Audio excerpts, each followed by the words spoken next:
яъне ки ин қонун аллакай шурӯъ карда дар ҳама моҳ дилхоҳ метавонанд ки ба номшон поиска равон кунанд. маълумоти пуррара пагаина видеора мегирем. ассалому алайкум ба ҳама нафарҳое ки ҳама рӯза видеоҳои моро тамошо мекунед. ҳатман дар видео лайк гузоред, бо диққат то охирша тамошо кунед.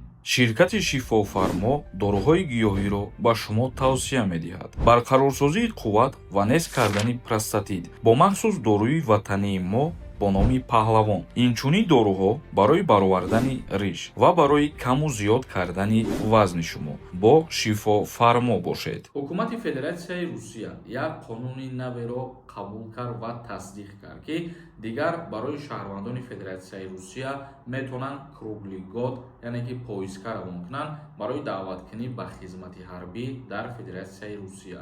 яъне ки нафарҳое ки аз шаҳрвандои ҷумҳурии Тоҷикистон рафта дар Федератсияи Русия баъдан гражданство гирифтагиянд, бигем ки ба ин нафарҳорам тааллуқ дорад. дар Федератсияи Русия қонуни наве тасдиқ шуд ки дигар метавонанд аз 1 январ то 31 декабр барои шаҳрвандони Федератсияи Русия поиска равон кунанд. яъне ки ин қонун аллакай шурӯъ карда аз 1 апрели соли 2026 таҳти амал қарор мегирад. аз 1 апрели соли 2026 ин қонуни тасдиқшуда қувваи қонунии худша пайдо мекунад. дигар шаҳрвандора бигем ки аз 1 январ то 31 декабр дар ҳама моҳ дилхоҳ метавонанд ки ба номшон поиска равон кунанд барои ҷалб намудан ба сафи қувваҳои мусаллаҳ дар Федератсияи Русия. ин қонун аллакай аз ҷониби президенти Федератсияи Русия Владимир Путин тасдиқ шуд ва ба имзо расид. бародарони азиз ва гиромӣ қадр, чихеле ки медонед, пештар дар Федератсияи Русиярам анами даъваткунӣ ба хизмати ҳарбӣ бо тариқи призв буд, яъне ки круглии год набудак ва инак дигар метавонанд ки круглии год поиска равон кунанду шаҳрвандора ба хизмат сафарбар кунанд. ин буда як информатсияи нав мо хостем ба маълумоти шумо бирасонем.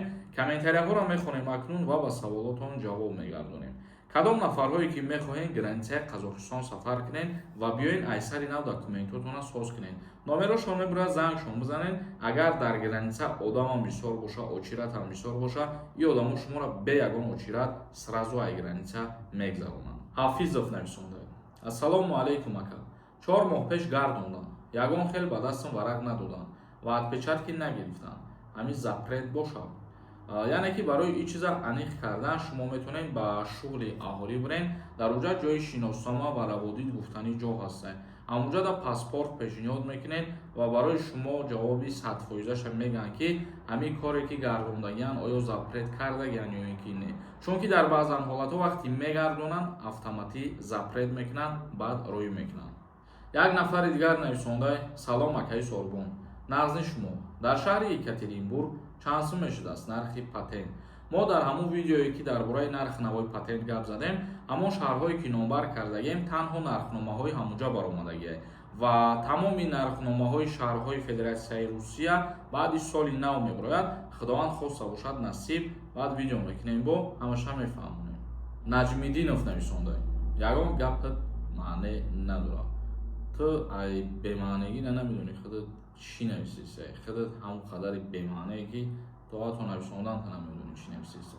Сироятулло нависонда. салому алайкум, сози хуби акаи Сорбон. бахшиш ки ҳамин савола даъват ба хизмат бисёр мешавад. яке ҳамин як чиза мегуфтӣ аниқша фаҳм. аввал агар моҳи сентябр 27 сола шавед дар аблаваи баҳорӣ мебаранд хизмат, дар тирамоҳе ки уже 27 сола шидагӣ ҳастӣ. саволи дигар вақте даъвати хизмат ба анҷом мерасад, коркунои военкомат аблава кардан ҳақ доранд барои баҳорӣ? ҷавоб медодем, илтимос акам. вақте ки призови тирамоҳӣ ба анҷом мерасад, барои баҳорӣ ҳеҷ каса даъват намекунанд. якумаш ва дуюмаш ки агар ки шумо 27 сола шиден, аллакай аз даъваткунӣ ба хизмати ҳарбӣ озод мешавед. як нафари дигар нависонда. салому алайкум, ман яке аз мухлисони барномаҳои шумо, ва ман аниқ ҷавоб гардонед. як бародар 2 сол шуд дар Русия мешавад. сали Наташа патент Қазоқистон, лекин Арменӣ доданд, дар Русия мебошад ва баъд ҳуҷҷатҳоям гум кардааст.